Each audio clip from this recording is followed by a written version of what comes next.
Good day mga pare, nagugutom na naman ako. Tara, samahan niyo ako magluto. Kumuha ko na siyang fish fillet, nilagyan ko ng paminta, asin, garlic powder, at saka paprika. Tapos nirab ko lang yung mga nilagay ko sa isda. Tapos binaligtad ko naman. The same din yung nilagay ko sa kabilang side. Tapos nirab ko lang din. Then naghanda lang ako ng harina for coating. Yan, kinoat ko lang yung magkabilang side. Tapos yung isang piraso din. Open the kalan. Magpainit tayo ng mantika. Jolly canola oil. Tapos ngayon, piprito na natin.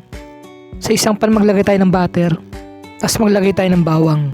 Roasted garlic nga pala yung nilagay ko dito. Pwede rin naman yung bawang na sariwa. Ginamit ko lang yung roasted para mas mabilis magluto. Then naglagay ako ng bawang na mura.